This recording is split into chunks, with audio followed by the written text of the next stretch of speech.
apologize, sir.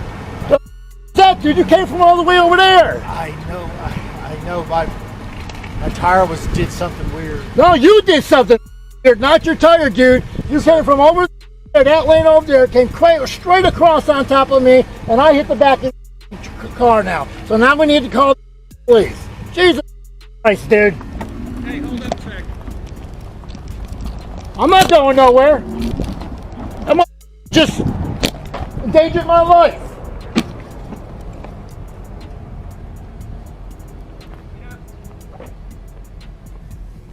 You have some ID on you? I'm not giving no ID up. I have no reason to. You will give ID or you will go to jail. You know what Florida law states? Yes. Okay, unless I'm going to jail, I don't have to give you ID. Then I'll take you to jail. Get your boss. Get your boss. All right, guys, let's set the scene because this moment kicks off with pure chaos and confusion. A simple traffic incident turns explosive when a cyclist narrowly escapes serious injury after a vehicle cuts across lanes without warning. You can hear the frustration instantly. This wasn't just a bump. This was a life-threatening mistake. The cyclist remains calm, apologetic at first, but firm about one thing: accountability. As emotions rise, police are called, and that's where everything starts spiraling. Instead of assessing the situation professionally, the responding officer immediately shifts the tone. There's no concern about safety, no attempt to de-escalate. Instead, we hear the magic words every rights-conscious citizen recognizes: "Give me your ID." And right there, the line is drawn. The cyclist knows the law, knows his rights, and refuses to comply without lawful cause. This isn't defiance. This is knowledge in action. What should have been a routine accident report instantly becomes a constitutional showdown, and the officer clearly wasn't ready for what was coming next. Get your boss. Get your I ain't boss. getting my boss. Get your boss, sir. Get your boss. Get your boss, sir. Get your boss. I haven't done nothing illegal. I am not suspected of a crime. I have not committed a crime. I'm out with a disturbance here at the waterfront thrift store on Fairfield Drive. I mean, if you'd like to know what happened, I'd be more than happy to tell you what happened. It's all on video. Well, when you give me ID, I will. Oh, I haven't done nothing illegal. So get your boss. Let me explain something to you. Get your boss, sir. You have a responsibility when you're riding a bicycle. Get your boss. No, not a bicycle, an automobile. I don't have a driver's license, so I never signed nothing stating I would give that up. It doesn't matter. Yes, it does, sir. There is a law here in Florida. Go ahead, get your boss, sir. Get your boss. Get your boss, sir. Get your boss, sir. I have not committed a crime. I have been not suspected of committed a crime. Okay, so this gentleman. I will tell you what happened now. Now listen carefully, because this is where the power trip fully ignites. The officer doubles down, threatening jail time simply for refusing a hand over identification. No crime articulated. No lawful detention, just raw intimidation. But the cyclist doesn't fold. He stands his ground and demands a supervisor over and over again. That demand alone tells you everything. He knows procedure, and he knows intimidation isn't law. The officer tries twisting Florida law, claiming authority that simply doesn't exist. The cyclist calmly explains he has no driver's license, no contractual obligation, and no legal requirement to comply unless arrested. This rattles the officer. You can hear it in his voice. Control is slipping. The body language changes. The presence of a camera becomes a silent weapon here, because suddenly the narrative isn't controlled by a badge. It's controlled by facts, and facts don't bend for ego. This isn't resistance. This is a citizen refusing to surrender rights just to make an officer comfortable. Okay, I was in this lane right here, coming down the road right here. The gentleman was in that far lane over there, and he crossed over from that lane there to turn into here. Okay, and then I pulled in here because I hit the back of his vehicle right here.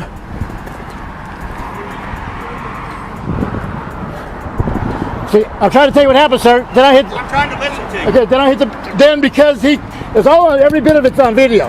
He came from that lane over there, So your bicycle made contact with his truck. Because he came from that lane over there into this driveway. Okay, that's why. And then it hit right here. I've done nothing illegal. Okay, I have done nothing illegal. Okay, if you would have came at me differently, sir, I would have made a police report the whole 9 yards and gave you my ID. There would never been a problem, but the way you came up to me is like I've done something wrong. That's all I did. No, it's all on video, sir. Everything's on video. I asked and you have it on video. Where's your camera, sir? I don't have one. Okay, that's why I have one. Because you don't have one, sir. But they have one. Okay, I know you have one, you have one, you have one as well? Mine's on okay. right now. All right, so like I was explaining, this gentleman came up here very rude, very disrespectful, okay? It's all on camera, sir. It's all on camera, sir. What's going on? Okay. Just tell I was, who's going to be in charge of this? This right here. Okay. All right, guys. Now the truth finally starts surfacing.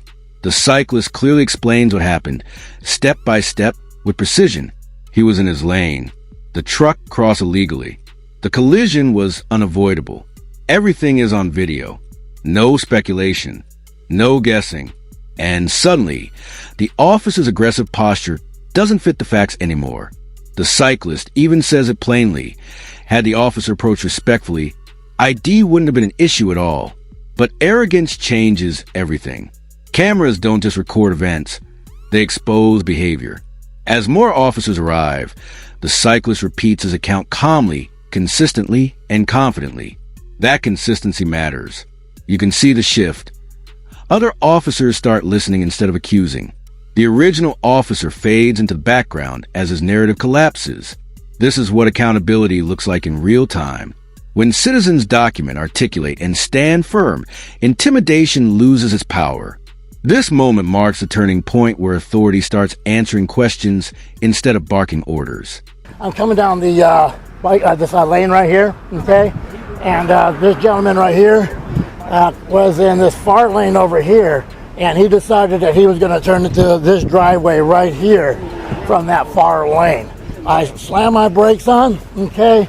And because he came from that lane there, I ended up hitting him right here because of that. And of course I was going to wait till the police to make a report because I didn't want no issues or nothing. But this gentleman here came up to me very irate, very aggressive, for no reason whatsoever, demanding I give him ID when I know I've committed no crime. I know I'm not accused of committing a crime, okay? But this man right here made it very clear to me I'm going to go to jail if I did not give him my ID, is what this man told me. So understand we will be filing complaints on you, So sir. how do we do a police report without your ID? No, sir, the way you approached me, sir, was inappropriate. Sir, I'm not going to argue with you. It was all on video. Everything's on video.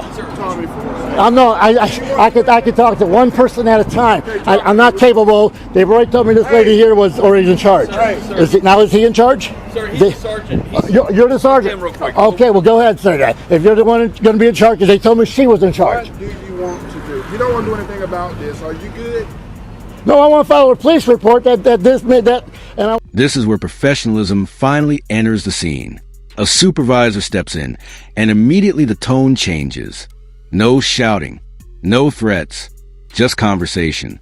The cyclist explains the damage, the near miss, and most importantly, the unlawful demand for ID under threat of arrest.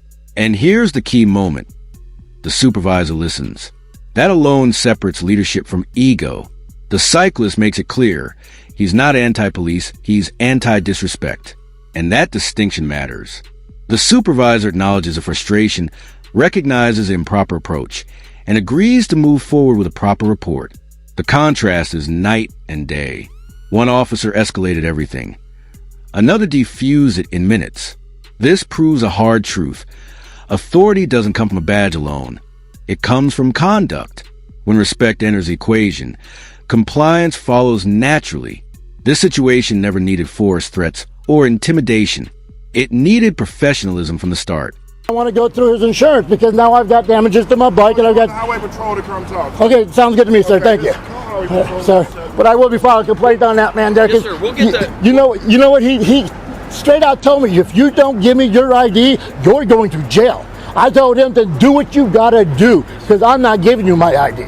Now, I don't mind giving it because of all this, but when somebody comes to me and starts demanding I do something... I understand. So, well, sir, listen, I'm a totally different deputy, and like I said, I don't have any problems with you. well, that's why I'm irate. That's why I'm kind of like... I get that. Because the way he approached me... I understand. It's all on camera. I understand. Okay. Like I said, I don't have any issues I know with you. why he approached me like that because he doesn't have a camera on. Yes, sir. So that's why he approached me like that. He didn't. As soon when I pulled my camera out, his whole demeanor changed. Well, I can tell you this: even with if I don't have this on, I'm gonna still be a gentleman. All right. Well, thank you, Mr. Yeah, I don't want to say that wrong.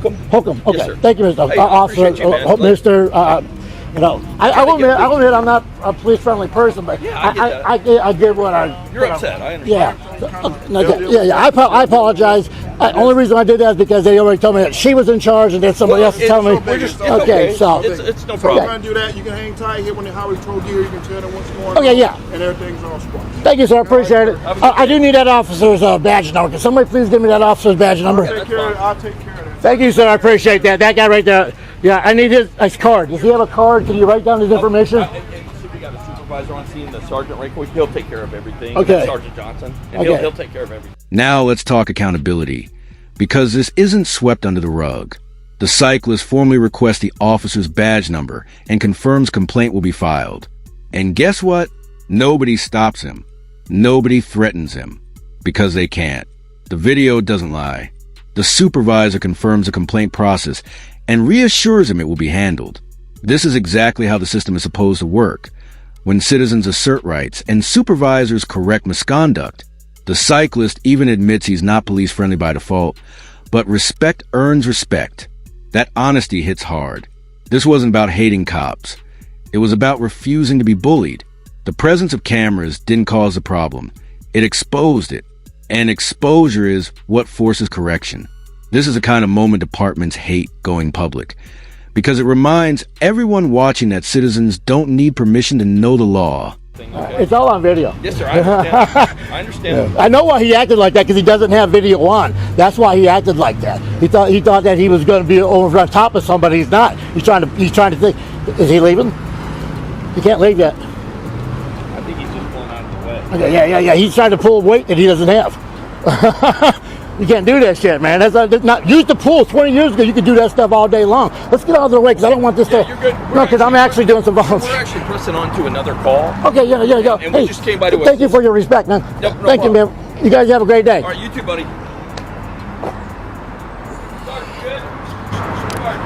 Yeah, we're all good. Just hang tight here. Sure, yeah. I do want that officer's card that in that truck right there, or his information written down, please. You're gonna make the complaint. It's gonna come right back to me. Okay. I already heard what happened. Well, I've got it on video, is what I'm saying. It was total lack of respect. He literally told me I was going to go to jail if I did not give him ID. I told him then take me to jail. You didn't get it? Huh? I'll take care of that. You just hang tight for highway patrol and all that good stuff and get what you really need to be taken care of. Okay, this is a formal complaint we're making against him, correct? Yeah, you already made it. Already took care of it. Okay. Thank you, sir. All right, guys, let's wrap this up with a lesson loud and clear. This encounter proves one undeniable fact. Knowing your rights is the ultimate equalizer. No shouting badge can override the Constitution. No threat replaces lawful authority. When officers abandon professionalism, cameras and knowledge step in. The original officer's aggressive tactics failed completely, while calm articulation won the day. The cyclist didn't resist. He resisted unlawful control.